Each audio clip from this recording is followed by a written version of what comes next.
Hi friends, welcome back to my channel. Jaswin జెసిక అందరు ఎలా ఉన్నారండి? నేనైతే చాలా బాగున్నాను. మీరందరూ కూడా బాగుండాలని మనస్ఫూర్తిగా కోరుకుంటున్నాను. మరో మంచి వీడియోతో మీ ముందుకైతే వచ్చేసానండి. మనకైతే త్వరలోనే వరలక్ష్మి వ్రతం రాబోతుంది కదండి.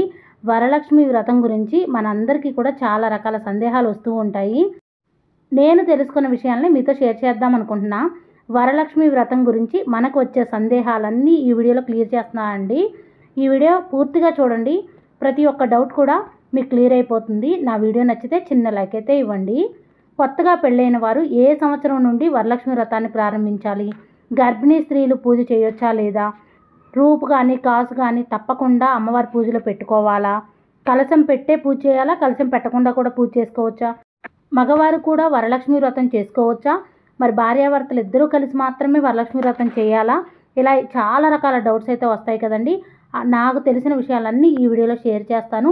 మీకు వరలక్ష్మి వ్రతం గురించి వచ్చే సందేహాలన్నీ క్లియర్ అవుతాయండి ఈ వీడియో చూస్తే. మనకైతే శ్రావణ మాసం రాబోతుంది కదండి. మనం వరలక్ష్మి వ్రతాన్ని అయితే ప్రత్యేకంగా చేసుకుంటూ ఉంటాం. మనకి ఈసారి అయితే 5 శుక్రవారాలు అయితే వచ్చాయి కదండి. మనకి పౌర్ణమికి ముందు వచ్చే శుక్రవారం రోజున వరలక్ష్మి వ్రతాన్ని జరుపుకుంటాం. అయితే ఎవరికైనా వరలక్ష్మి వ్రతం రోజున అంటే ఆగస్టు 8వ తారీఖున ఎవరికైనా వరలక్ష్మి వ్రతం చేసుకోవడం కుదరకపోతే మిగిలిన 4 శుక్రవారాల్లో ఎప్పుడైనా చేసుకోవచ్చండి. వరలక్ష్మి వ్రతాన్ని చేసుకోవడం వల్ల మనకి అష్ట ఐశ్వర్యాలు కలుగుతాయి. అమ్మవారి అనుగ్రహం మనకు తప్పకుండా కలుగుతుంది. మనం నిండు నూరేళ్ళు కూడా సుఖ సంతోషాలతో సౌభాగ్యంతో ఉంటాం. లక్ష్మీదేవి అమ్మవారి అనుగ్రహం ఉంటేనే మనం ఎప్పుడు కూడా సుఖంగా సంతోషంగా ఉంటాం. వరలక్ష్మి వ్రతాన్ని ఎవరైనా చేసుకోవచ్చండి. ఎలాంటి ఆన్వాయితీ లేకపోయినా, అంతకుముందు ఎవరు చేయకపోయినా సరే ఇప్పటి నుంచైనా మనం కొత్తగా స్టార్ట్ చేసుకొని కూడా వరలక్ష్మి వ్రతాన్ని చేసుకోవచ్చు. కొంతమందికి ఏంటంటే వాళ్ళ అత్తగారు చేయలేదని, వాళ్ళ అమ్మ చేయలేదని కొంతమంది అసలు చేసుకోరు. అవి ఏం పర్వాలేదండి. ఇప్పటి నుంచైనా ఈ సంవత్సరం నుంచైనా స్టార్ట్ చేసి వరలక్ష్మి వ్రతాన్ని అయితే చేసుకోవచ్చు. చాలా వరకు అందరూ కూడా వరలక్ష్మి వ్రతాన్ని జరుపుకుంటారు. కొంతమంది అయితే ఇంతవరకు కొన్ని పెళ్ళయి 5-6 సంవత్సరాలైనా సరే ఇంతవరకు స్టార్ట్ చేయరు. 5-6 సంవత్సరాలైనా 10 సంవత్సరాలైనా సరే ఈ సంవత్సరం అయితే వరలక్ష్మి వ్రతాన్ని చేసుకోవచ్చు. మనకి పెళ్ళయి ఎన్ని సంవత్సరాలైనా సరే వరలక్ష్మి వ్రతాన్ని మనం చేయాలి అనే సంకల్ప బలం ఉంటే చేసుకోవచ్చండి. పెళ్ళి కాని అమ్మాయిలు కూడా మంచి భర్త రావాలని అమ్మవారిని కోరుకుంటూ వరలక్ష్మి వ్రతం చేసుకోవచ్చు. అయితే ఆడవారైతే వరలక్ష్మి వ్రతం ఎందుకు చేస్తారంటే సౌభాగ్యం కోసం, ఐశ్వర్యం కోసం, అమ్మవారి అనుగ్రహాన్ని పొందడానికి ప్రతి ఒక్క ఆడవారు కూడా వరలక్ష్మి వ్రతాన్ని చేసుకుంటారు. అయితే కొత్తగా పెళ్ళైన వారు ఏ సంవత్సరం నుంచి మొదలు పెట్టాలి అంటే పెళ్ళైన మొదటి సంవత్సరమే వరలక్ష్మి వ్రతాన్ని చేసుకోవచ్చు. ఏదైనా అడ్డంకి వచ్చి వరలక్ష్మి వ్రతం చేసుకోవడం కుదరకపోతే 2వ సంవత్సరం మాత్రం మొదటిసారిగా చేయకూడదు. 3వ సంవత్సరం మాత్రమే చేయాలి. 3వ సంవత్సరం కుదరకపోతే 4 చేయకూడదు. 5వ సంవత్సరం చేయాలి. అంటే బేసి సంఖ్యలను బట్టే చేయాలి. అయితే 5 సంవత్సరాల దాకైతే ఈ విధంగా చేయాలి. ఫస్ట్ సంవత్సరం, 3వ సంవత్సరం, 5వ సంవత్సరం చేయాలి. పెళ్ళైన తర్వాత 5 సంవత్సరాలు దాటిన తర్వాత 6వ సంవత్సరం అనుకోండి, పెళ్ళయి కొత్తగా స్టార్ట్ చేయాలి అనుకున్నారనుకోండి, ఎప్పుడైనా చేసుకోవచ్చు. 5 సంవత్సరాల వరకు అయితేనే ఇలా బేస్ సంఖ్యలో ఉన్న సంవత్సరంలో చూసి వరలక్ష్మి వ్రతాన్ని స్టార్ట్ చేసుకోవచ్చు. వరలక్ష్మి వ్రతాన్ని భార్యాభర్తలు ఇద్దరూ కలిసి చేసుకుంటే చాలా మంచిది. అయితే ఆడవారు ఒక్కళ్ళైనా చేసుకోవచ్చు. మగవారి టవల్ కానీ లేకపోతే నాప్కిన్ కానీ భుజం మీద వేసుకొని భర్త ఉన్నట్టుగా భావించి పూజ అయితే చేసుకోవచ్చు. గర్భిణీ స్త్రీలు వరలక్ష్మి వ్రతాన్ని చేసుకోవచ్చా అంటే చేసుకోవచ్చండి. అంటే 5 నెలల లోపు ఉన్న వాళ్ళు చేసుకోవచ్చు. అంటే 3వ నెల, ఇలా 4వ నెల, 5వ నెల ఉన్నప్పుడు చేసుకోవచ్చు. 5వ నెల దాటిన తర్వాత మాత్రం వరలక్ష్మి వ్రతాన్ని చేసుకోకూడదు. నార్మల్గా అమ్మవారికి పూజ చేసుకోవచ్చు కానీ వ్రతంలాగా అయితే చేయకూడదు. భర్త లేని వారైతే అమ్మవారికి సింపుల్గా పూజ చేసుకుంటే మంచిది. ఎందుకంటే కుంకుమ పూజ చేయకూడదు కాబట్టి సింపుల్గానే చేసుకోవాలి. ఏటి సూతకంలో ఉన్నవారు, మైల్లో ఉన్నవారు వ్రతాలు చేయకూడదు. సింపుల్గా అయితే పూజ చేసుకోవచ్చు. అమ్మవారికి నైవేద్యంగా ఎన్ని రకాల ప్రసాదాలు పెట్టచ్చు అంటే ఒక రకం కానీ 3, 5, 9, 7, 9, 11 రకాల నైవేద్యాలను పెట్టచ్చు. మన వీలుని బట్టి 3 రకాలైన పెట్టచ్చు, 5 అయినా పెట్టచ్చు, 9 అయినా పెట్టచ్చు, 11 రకాలైన పెట్టచ్చు. పండ్లు కూడా పెట్టొచ్చండి. అయితే బేస్ సంఖ్యలో చూసుకొని పెట్టుకుంటాము. నైవేద్యంగా అమ్మవారికి శనగలు, పరమన్నం, బూరెలు, గారెలు, పండ్లు, పులిహార, దద్దోజనం, చలిమిడి ఇలా పెడుతూ ఉంటారు. అమ్మవారికి తాంబూలం ఇచ్చేటప్పుడు అమ్మవారికి చీర కన్ఫామ్గా పెట్టాలా అంటే అమ్మవారి దగ్గర చీర, గాజులు పెట్టుకుంటే చాలా మంచిది. అయితే చీర కొనుక్కొని వాళ్ళు 2 జాకెట్ ముక్కలు, గాజులు, తాంబూలం పెట్టి అమ్మవారి దగ్గర దండం పెట్టుకోవచ్చు. అమ్మవారికి 2 చీరలు కొనుక్కుంటే మంచిది. ఎలా అంటే కొంతమంది అమ్మవారిని రెడీ చేసుకుంటూ ఉంటారు కదా, కొత్త చీర అమ్మవారికి కట్టాలండి. మనం కట్టుకున్న చీర అమ్మవారిని రెడీ చేయడానికి అసలు వాడకూడదు, అమ్మవారికి అసలు కట్టకూడదు. కొత్తగా ఉన్న చీర మాత్రమే అమ్మవారికి కట్టాలి. పోయిన సంవత్సరం కట్టామనుకోండి, ఆ చీరని మనం యూజ్ చేయకపోతే ఆ చీర అలాగే ఉందనుకోండి, తిరిగి అమ్మవారికి ఆ చీర కట్టొచ్చు. మ్యాక్సిమం అమ్మవారికి కొత్త చీరే కొనుక్కోండి. అలానే తాంబూలంలో పెట్టడానికి కూడా ఒక చీర తీసుకోండి. మొత్తం వరలక్ష్మి వ్రతం కింద 2 చీరలు అయితే కొనుక్కోవాలి. అయితే 2 చీరలు కొనుక్కోలేము మేము అనుకునే వాళ్ళు ఒక చీరే కొనుక్కున్నారనుకోండి, ఆ చీరనే అమ్మవారికి కట్టొచ్చు. జాకెట్ ముక్క తాంబూలం గాజులు పెట్టి అమ్మవారి దగ్గర తాంబూలం పెట్టుకోవచ్చు.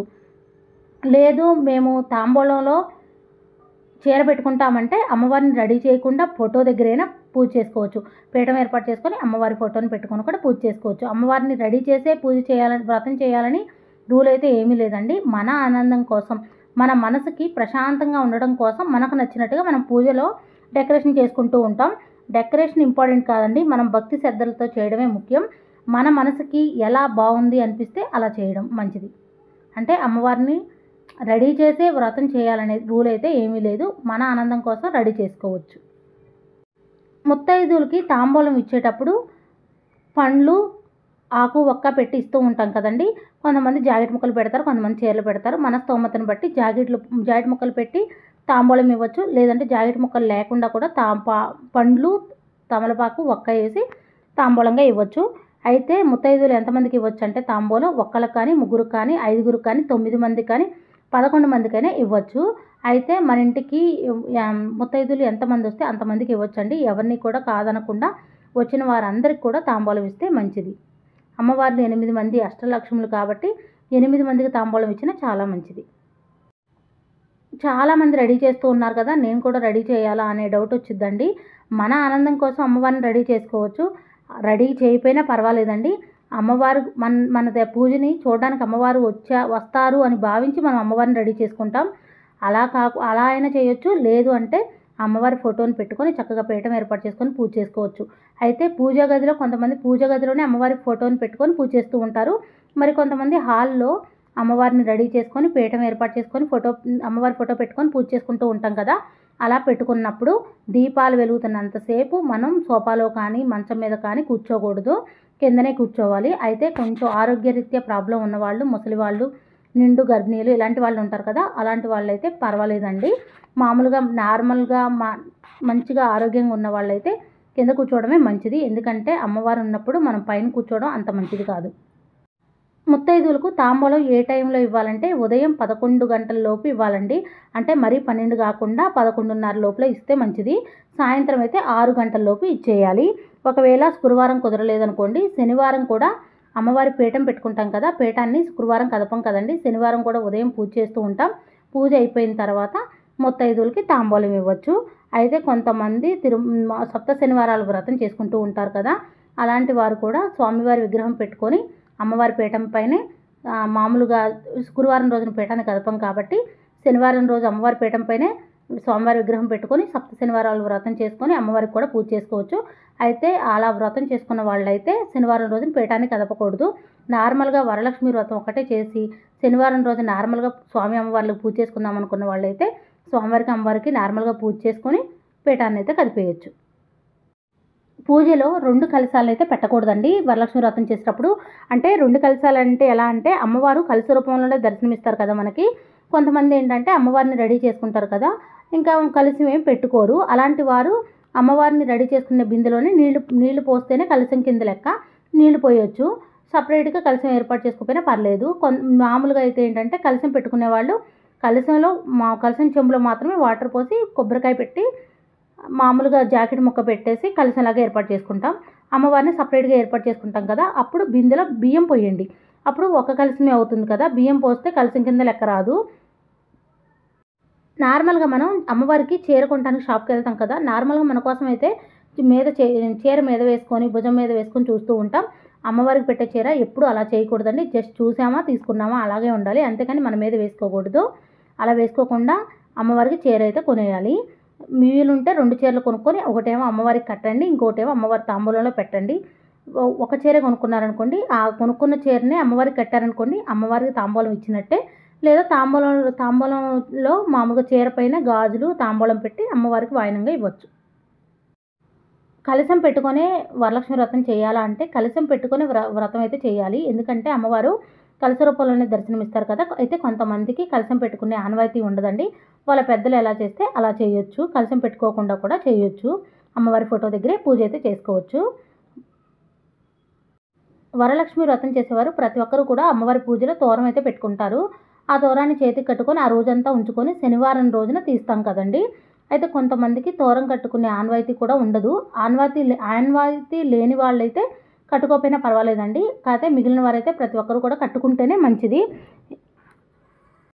అయితే ఒకే ఇంట్లో వరలక్ష్మి వ్రతాన్ని ఇద్దరు చేసుకుంటారు. అంటే అత్తకోడళ్ళు ఇద్దరు ఉన్నారనుకోండి, లేదా తల్లి కూతురు ఇద్దరు ఉంటారు, ఇద్దరు చేసుకుంటారు. అప్పుడు 2 పీఠాలు అయితే ఏమి ఏర్పాటు చేయనవసరం లేదండి.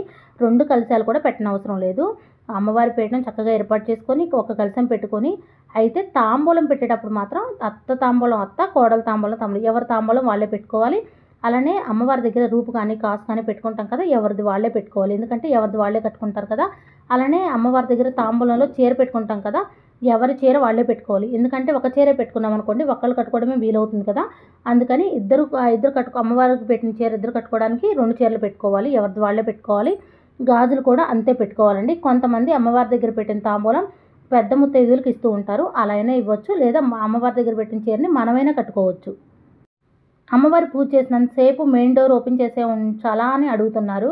అయితే మెయిన్ డోర్ ఓపెన్ చేసి ఉంచితే చాలా మంచిదండి. అయితే మనకి చాలామందికి వీలవ్వదు కదా డోర్ ఓపెన్ చేసి ఉంచడానికి. అలాంటప్పుడు గణపతి పూజ కంప్లీట్ అయ్యి అమ్మవారి పూజ స్టార్ట్ చేస్తాం కదా, అంతసేపు డోరు ఓపెన్ చేసి అమ్మవారి అష్టోత్తరాలు చదువుకునేటప్పుడు క్లోజ్ చేయొచ్చండి. అయితే అమ్మవారి పూజ చేసినంతసేపు వీలైతే మాత్రం డోర్ ఓపెన్ చేసి ఉంచండి. మనం అమ్మవారి ఫోటోకి కానీ అమ్మవారిని రెడీ చేసుకుంటాం కదండి, మనం వేసుకునే నగలైతే అమ్మవారికి వేయకూడదు. అయితే మామూలుగా 1 గ్రామ్ గోల్డ్ కానీ గోల్డ్ జ్యువెలరీ ఉంటాయి కదా, అవైతే పాలల్లో కడిగి అమ్మవారికి అయితే వేయొచ్చండి. నేరుగా మనం వేసుకునేవి మాత్రం అసలు వేయకూడదు. కొత్తవి ఉన్నాయనుకోండి, కొత్తవి అయితే అమ్మవారికి చక్కగా వేయొచ్చు. వరలక్ష్మి వ్రతం రోజున అమ్మవారి దగ్గర రూపు కానీ కాసు కానీ పెట్టుకుంటూ ఉంటాం కదా, అవి బంగారం పెట్టుకోవాలని రూల్ అయితే ఏమీ లేదండి. మన స్తోమతను బట్టి వీలైతే కొని తెచ్చుకొని అమ్మవారి దగ్గర పెట్టుకుంటే చాలా మంచిది. ఒకవేళ వీలు కాకపోయినా పర్వాలేదండి. నార్మల్గా మనకున్న దాంట్లో అమ్మవారికి భక్తి శ్రద్ధలతో పూజ చేసుకోవచ్చు. పూజ కంప్లీట్ అయిన తర్వాత మామూలుగా అమ్మవారి దగ్గర పెట్టిన ప్రసాదాలని అందరికీ పంచిపెట్టొచ్చండి. శనివారం రోజున అమ్మవారి పీఠాన్ని కదిపిన తర్వాత అమ్మవారికి నగలు వేస్తూ ఉంటాం కదా, ఆ నగల్ని మన ఒంటి మీద వేసుకుంటే మంచిదని మనం కొద్దిసేపు వేసుకుంటూ ఉంటాం కదండి. అయితే అలా వేసుకొని ఉంచుకోవచ్చండి. మరీ ఎక్కువసేపు కాకపోయినా కొద్దిసేపు అయినా వేసుకొని ఉంచుకోవచ్చు. అలా వేసుకుంటే చాలా మంచిది. అలానే అమ్మవారి దగ్గర పెట్టిన చీర కూడా ఒక 5 నిమిషాలు కట్టుకొని అలా ఉంచుకొని తీసేయచ్చు. మన ఇంట్లో ఎవరికైనా పీరియడ్స్ వచ్చి మనం వరలక్ష్మి వ్రతాన్ని చేసుకోవాలి అనుకుంటే పీరియడ్స్ వచ్చిన వాళ్ళను బయట ఉంచేసి వాళ్ళని అంటుకోకుండా వరలక్ష్మి వ్రతం అయితే చేసుకోవచ్చు. కానీ నేను అనుకునేది ఏంటంటే ఇంట్లో అందరం సంతోషంగా చేసుకోవాలి అనుకుంటాం కాబట్టి మిగతా శుక్రవారాలు ఉన్నాయి కాబట్టి అందరికీ కుదిరినప్పుడే మిగతా శుక్రవారాల్లోనే అమ్మవారి పూజను అయితే చేసుకోవచ్చు అని నేను అనుకుంటున్నా. అలానే మనకి పీరియడ్స్ అయిపోయిన తర్వాత 5వ రోజున వరలక్ష్మి వ్రతాన్ని చేసుకోవచ్చు. అంటే 5వ రోజు చేసుకోవచ్చు, కానీ బ్లీడింగ్ అవ్వకపోతేనే చేసుకోవాలండి. బ్లీడింగ్ అయితే మాత్రం అమ్మవారి పూజను అసలు చేసుకోకూడదు. చాలామంది వరలక్ష్మి వ్రతం రోజున నాకు కుదరట్లేదు ఎలా అని అనుకుంటారు కదండి. ఒకవేళ కుదరకపోయినా పర్లేదు, ముందు శుక్రవారం అయినా చేసుకోవచ్చు. లేదంటే 5 శుక్రవారాలు వచ్చాయి కాబట్టి ఒక శుక్రవారం కుదరలేదనుకోండి, మిగతా శుక్రవారాలైనా కుదురుతాయి కదా, ఆ వారంలో అయినా చేసుకోవచ్చు. నాకు తెలిసిన వరలక్ష్మి వ్రతం గురించి విషయాలన్నీ మీతో షేర్ చేశానండి. మీకు ఇంకా ఏమైనా డౌట్స్ ఉంటే కామెంట్ సెక్షన్లో షేర్ చేయండి. ఈ వీడియో మీకు నచ్చిందని అనుకుంటున్నా. నా వీడియో నచ్చితే ప్లీజ్ లైక్ చేయండి, షేర్ చేయండి, కామెంట్ చేయండి ఫ్రెండ్స్. కొత్త వారు ఎవరైనా మన ఛానల్ చూస్తున్నట్టయితే సబ్స్క్రైబ్ చేసుకోండి. Thank you for watching. Bye అండి.